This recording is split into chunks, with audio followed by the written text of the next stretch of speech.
Hi, and welcome to Volume 2 of the Mongoose Press Knowledge is Power Chess series. Today we're going to be looking at a fierce attack by a girl.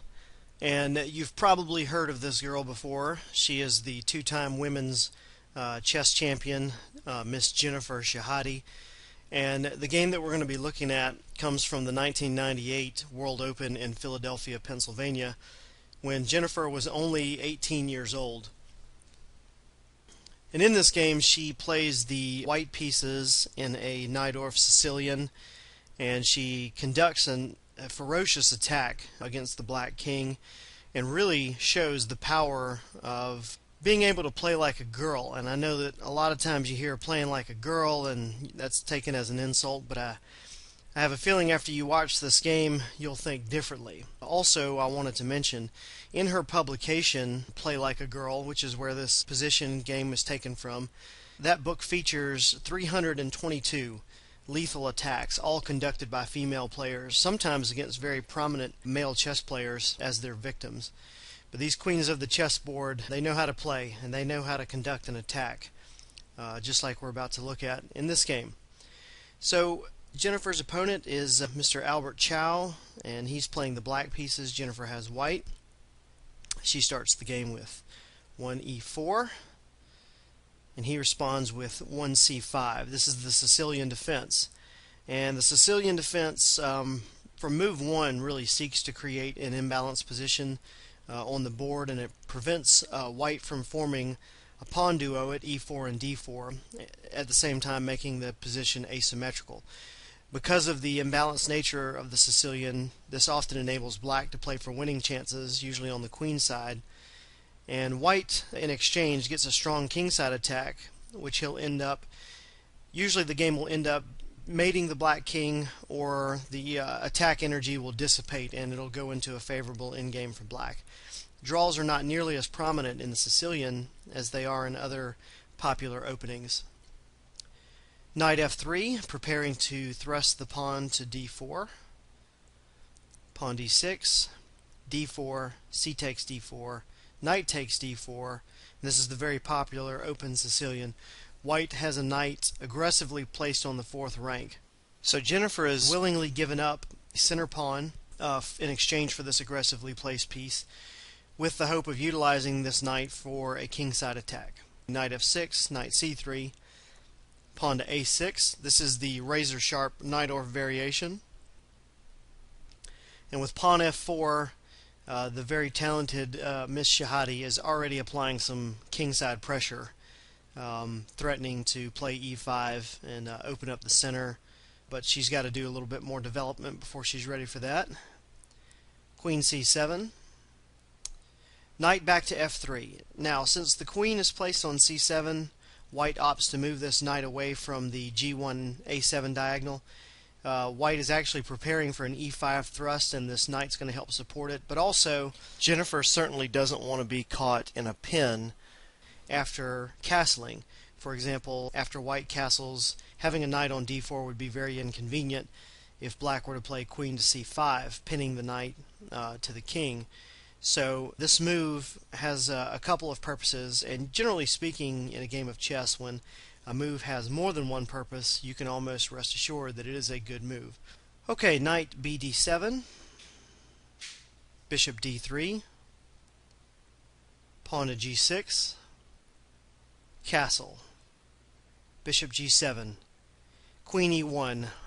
Now, white is planning to transfer the queen to the king side of the board and launch an assault on the black king, but also the queen on e1 temporarily also helps to support the pawn thrust to e5, which is coming. Pawn to b5. Black launches a counterattack on the queen side, and this type of counterattacking motif is very typical in games featuring the Sicilian opening. Generally speaking, the game boils down to a race, who can achieve their objectives first. And white responds with a very well-timed pawn to e5. There's a chess axiom that an attack on the wing is best met with a counterattack in the center. And so white responds to black's wing play with a very strong pawn break on the e5 square. This move also opens up the center and will give both of white's bishops a direct line to the king side. D takes e5, F takes e5, knight g4, e6 exclamation mark. This is a very strong, very potent move that follows up with the idea that white is basically sees the initiative now.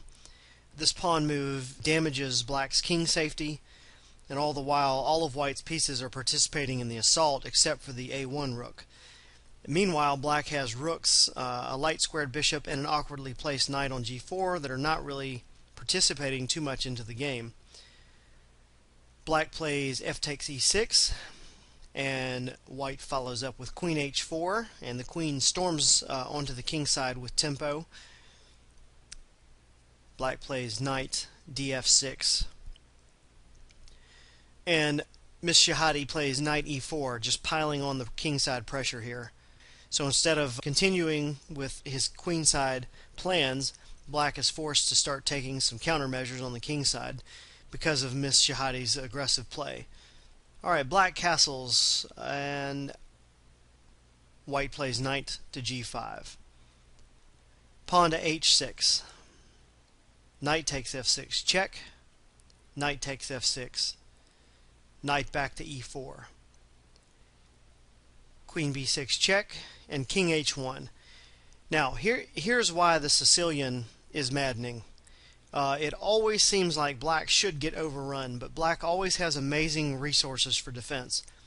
And after running this position through a computer, it discovered a very counterintuitive move, bishop to b7 for black. And it actually scores black with a slight edge because he now has all of his pieces aggressively placed. However, according to the Fritz analysis, every other move other than bishop b7, and white has nearly a decisive advantage. So you hear about the Sicilian defense being razor sharp, and that's generally what it means. The game often hangs on in the balance of one move that can either win for you, and while every other move loses for you. So that's why the Sicilian defense is regarded as very exciting and very tactical, very dangerous. But black did not find bishop b7. I can't blame him. That's a really hard move to find to have a good position here because there's a lot of pressure on the king side. So instead, black plays g5. And in an attempt to relieve some pressure on his king, black unwittingly invites disaster. So what move do you think? What do you like here in this position? Do you have the guts to play like a girl here, to find the same move that Jennifer Shahade did when she was only 18 years old? And again, only one move in this position does the trick. Every other move fails and gives black a pretty nice advantage. Only one move here is winning. And that move is the one that Jennifer found over the board. And that's bishop takes g5, exclam. The sacrifice on g5 pretty much assures black's destruction. And after h takes g5, knight takes g5, and there's a nice combination of some light square control by the knight and bishop, and of course the queen threatening to come and mate on h7.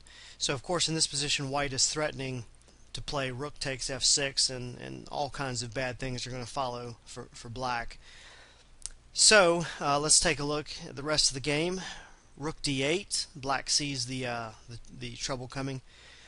Bishop h7 check, and black doesn't really want to play with king h8 and any kind of discovered check threats, so he opts for king to f8. Now here's the decisive moment in the game.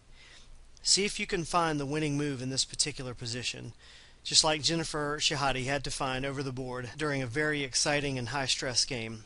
So why don't you pause the video and see if you can find the move that's absolutely winning here for white. Okay, the move that leads to victory is queen h5, taking advantage of the pin on the knight on f6. Sometimes pins are hard to spot, especially if you're on the assault. Aaron Nimzovich once said that the defensive power of a pin piece is imaginary, and that's certainly the case. It appears like black is covering the h5 square with the knight, but of course that's not true because he's pinned. So the queen steps into h5, and there's nothing that black can really do to avoid mate. He can throw in a spite check on g1 with the queen, but other than that, it's basically a forced mate in one here. So Mr. Chow courageously plays bishop d7, allowing his opponent the satisfaction of a checkmate. Queen f7, checkmate. Very lovely game by a very lovely woman, showing exactly what it means to play like a girl. And this game kind of stuck out to me because I've always had trouble playing the white side of the Sicilian defense, and it's really nice to see a very well thought out, organized, ferocious attack. So the next time someone says to you, hey, you play like a girl, you can recall watching this video and you can very calmly tell them, thank you, I appreciate the compliment.